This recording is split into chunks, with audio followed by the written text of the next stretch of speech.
Sampo paa niya eh. Ang ganda-ganda pa sinabi sa akin, oh. Bigyan Converse. Bit Converse, ano yan? Kaya, Tapos, ano, sila kasi. pagdating ko, Converse, plain verse to, wala kang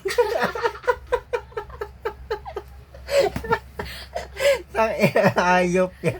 Mana-mana sa mga nagbayad.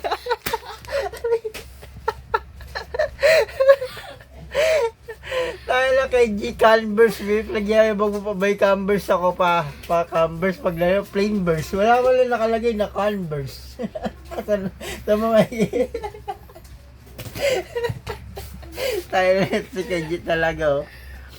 Sabay lang hinayang siya, wag na nga, hindi na ito. Di pa na lang huwag susuot niyan. Gusto mo daw manok, punta ka na daw dun. Puro manok na yun. Magkakaroon na kayo ng pakpak. Sukatin mo pa rin.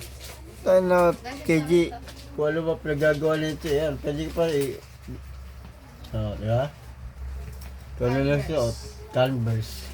Laging plain verse. Nyawang-nyawang ni KG, bibila Converse. Converse na 200 ah. Pumunta Shopee na 200. Naging plain verse. Wala yung tatak ng Converse eh.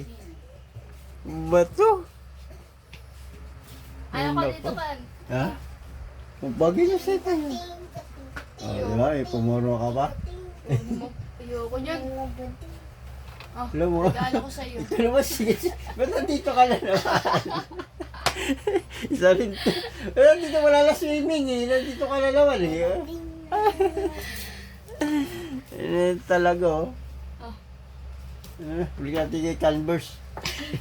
Plain verse. Bigay mo kay Manik. Kasi yan sa paa niya.